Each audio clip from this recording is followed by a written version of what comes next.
the few industrial. Thank you, Professor. Shri P.V. Mithun Reddy ji. Thank you, sir, for letting me talk on this. At the outset, I would like to congratulate our Honorable Finance Minister for having put all her energy. She has led very dynamically with a lot of enthusiasm to put the country's economy back on a revival trajectory. And I would also point out that quarter-on-quarter GDP growth of 8.4% was reported on constant prices. And further, for the first half of this financial year, a GDP growth of 13.7% was reported on the corresponding period of the previous year. And even the GST collections have substantially increased year on year. I respect what the senior Dada has spoke, but I think the rise in inflation and the rise in GST collections, there's a lot of difference. GST collections have definitely increased, and we should definitely appreciate the Honorable Finance Minister, because if something goes wrong, definitely we point out things at her. When something is right, I think she needs to get the credit. This is in the national perspective. But I would like to talk about my state's issues, sir. Before I go into that, I would like to recall that both the NDA and UPA came together and split our state. State bifurcation was thrust on our state, even though we didn't want the bifurcation, people of Andhra didn't want. But that's a old story, sir. But during bifurcation, two things were promised to us, sir. We call the Parliament Temple of Democracy. Every word has to be respected here. The previous Honorable ex-Prime Minister Manmohan ji and the current Honorable Prime Minister Shri Modi ji, both of them promise various things, sir. And I think this is one of the few issues where NDA, UP have come together and without any dispute have they passed this act and they've split the state. So I would like to recall, sir, that special category status was promised to us, sir. I'll tell you why it was promised also, sir. Sir, on the day of when the state was split, if you see the state's per capita, state's own revenues, for Telangana it was 15,454 rupees. And for Andhra Pradesh, it was 8,979 rupees, sir. There's a huge difference. And we had unviable finances, and special category status was promised, sir, both in the House and off the House, sir. So we demand the government should keep up its word, because we are really, really worried about the future of our state. We were given unviable finances. We don't have a way out, sir. And even AP Reorganization Act, various promises were made in the AP Reorganization Act. And the tenure of the AP Reorganization Act is for 10 years, and it's almost 8 years which have passed now. There's just 2 years left. There are various promises which have to be fulfilled, sir. Before I go into the details of the AP Reorganization Act things, I would like to tell a story, sir, I mean, if with your kind permission. So once, just to point out the attitude, sir, once there was a great king who wanted to help a state, sir. So he called all his wise men and he said, work out something and you help that state. So the king, once he told this wise men, the wise men sat together. They said, okay, we will give you a painting of a majestic tiger so that you will overcome all your troubles and things. It will be a very valuable asset, sir. So the wise men sat and they said, okay, the tail should not be so long, make it a little bit short.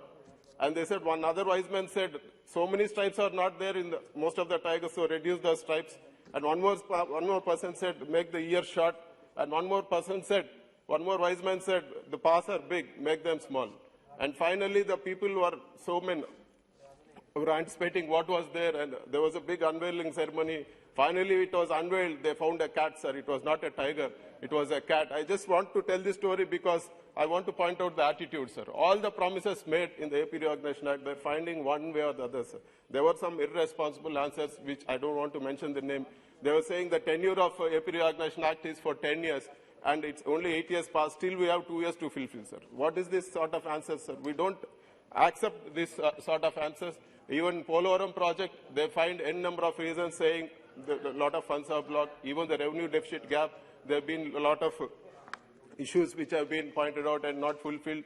Even Petro corridor, now we've been asked to pay viability gap with thousands of crores upfront for setting up the Petro corridor, even the backward districts grant, which was promised to us, it is very meager, sir. We were promised in the lines of Bundelkhand package or anything. We don't understand why we are being treated like this, why Andhra Pradesh is being treated in this most pathetic way. So we request, sir, we request the government, we request the Honorable Minister, we request the Council of Ministers, even the Honorable Prime Minister to keep up what they have promised, sir. It's not just the NDA, even the UPA, sir. I want the attention of the House because both of them promised, both of them split our state, but now things are happening. Now we are not in a very good situation. So we want the government to help us out in this situation, sir. I would like to point out about the Polavaram project, sir. The Polavaram project was started by late Honorable Chief Minister Y.S. Rajashekhar Reddy. It was designed for 194 TMC.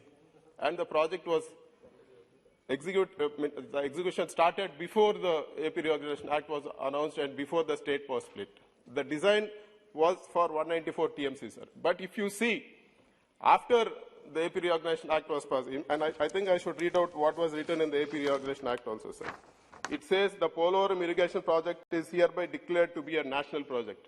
And the other point which I would like to read out is the central government shall execute the project and obtain all requisite clearances, including environmental, forest, rehabilitation, and resettlement norms. Sir, what does this mean, sir? It means that central government will execute this project, and whatever was designed, whatever was planned for 194 TMC, it will be executed, and the whole payment will be made, all clearances will be done. What happened after that is really, I think it's really pathetic, sir, because I want to bring to the notice of the House, sir. After a while, they said, like, we will not permit drinking water component. No other national project in the country, there has been a discrimination for drinking water and irrigation component, which is not fair. And even the revised cost estimate, though it was approved by Technical Advisory Committee, and even the revised cost committee have approved for 55,656 crores. They said, no, we will accept only the one earlier, and it has not been approved in the cabinet. Sir, how are we concerned with this, sir? You clearly promised that we will finish the project at 194 TMC. Whatever was being executed, it was not changed after the Reorganization Act was done or after the state was split. It was designed for 194 TMC, sir. It's basic logic. But why should we go through all this, sir? Why is the central government not executing this project?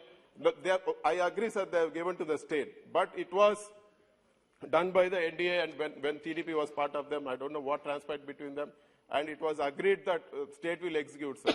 But now the people of Andhra Pradesh are suffering. Polavaram project is the lifeline of Andhra Pradesh. Through yourself, I request the Honorable Finance Minister, Madam, kindly permit the water component, Madam, because no other national project there is a discrimination for water component and the irrigation component. So kindly permit this so that the project will not be hampered. And we also request, ma'am, I know you have constraints, it has to go to the cabinet. I also request you to consider sending the revised cost estimate of 55,000 crores to the cabinet so that the project is executed, ma'am. Sir, and I would like to talk about the other things also, what is there, sir. There is inadequate coverage of beneficiaries under National Food Security Act for Andhra Pradesh. So if you see the national level, 75% of the rural population and 50% of the urban population are covered under targeted public distribution system. But for our state, sir, though our GSDP is much lower than various other states comparatively, we have only 61% of rural population and 41% of urban population covered under targeted public distribution scheme. For example, you compare with Karnataka, Gujarat, Maharashtra, they all have above 75% or 76%, but we have only 60%. So I would like the government to take a note of this and kindly help us out in this. And a request for pending amount of almost 1,700 crores is pending with civil supplies. It's the 10% withheld amounts for the past 6 years. Almost 1,700 crores is pending, and we put several requests for this. And there's one more promise made on the floor of the House. It says that resource gap funding by Government of India for the first year after the bifurcation took place. So even the CAG has audited and given they've pegged it at 16,078 crores, and there was another other things. So the total resource gap for that year was 22,948 crores. But subsequently, they came up with a new concept of a standardized expenditure, and we were permitted only 4,000 crores, 4,117 crores. So through yourself, I request the Honorable Minister and the government, sir, to consider this and help us out. And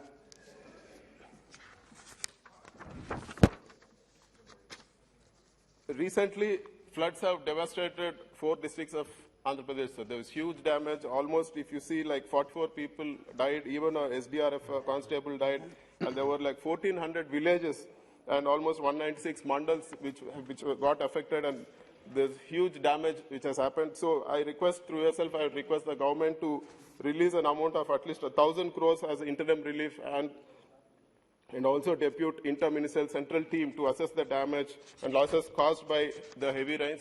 So there were unprecedented rains, sir, not even like, I think in the last 200 years, these were the most heaviest rains. And a lot of tanks got breached, a lot of people lost their lives. So I request the government to act in time, sir. If they help us at a later date, it will not be much useful, because right now it's the time for them to help us out. And I also make a request to the government regarding Visakhapatnam steel plant. So through yourself, I request the government not to privatize Visakhapatnam steel plant, sir, because it is a very good asset. We know there are losses, but it has a huge land bank, and provided we give them a captive iron ore mine, sir. I mean, it is not a loss for the government to give captive iron ore mines to Visakhapatnam steel plant, because when we auction iron ore mines, there is an element of profit for the contractor, and there's a percentage to the government, sir. But when the government allots to Visakhapatnam steel plant, the complete profit is transferred to the government subsidiary. Visakhapatnam is, of course, a government asset, and the valuation of the asset also will go up. We can actually restructure all the finance. I mean, we can do a very good financial restructuring, and I think it will be a very profitable asset, sir. So we request the government to reconsider and not to privatize. Our party demands that the Visakhapatnam steel plant is not privatized, and the government should run the Visakhapatnam steel plant, sir. And I will also like to bring to the notice of the government that post-bifurcation, we don't have Tier 1 cities, sir. We have all medium-sized cities. So we are not getting enough investments in the medical sector. We suffered in COVID, sir. Our patients had to go to Hyderabad or Bangalore or Chennai for better treatment. We had very few hospitals. So our Honorable Chief Minister has come up with 13 new medical colleges and hospitals, because there is no other option when private investment is not coming. The government has to step in and do. So even the Honorable Prime Minister has announced that the Government of India will sanction 1 new government medical college for every uncovered district. So I request, through yourself, I request the Honorable Minister and the government, sir, so to help us out in the construction of these medical colleges. And I would also like to bring to the notice of the Minister that she has that cryptocurrency, whatever regulation is being done. I would also know. I'd also like to understand what is the what regulation or what's the government doing to regulate these non-fungible tokens, because it is also it also needs to be regulated. And in the end, sir, I request the government, sir, to increase our MP lads, because MP lads are most effectively used when we go into the constituency. We can help people then and there. We don't need, it cuts down the red tape. So the amount we increase is directly going to go into the, going to help the public, sir. So through yourself, I request the Honorable Finance Minister to consider increasing MP lads. And in the end, I request once again, I request the Honorable Finance Minister and I request the government, I request even the Prime Minister to be sympathetic towards Andhra Pradesh. Please help us out. We have suffered enough, and the tenure of the AP Reorganization Act is just 2 more years. So kindly help us out. Thank you, sir. Thank you very much. Shri Srikant Shinde ji.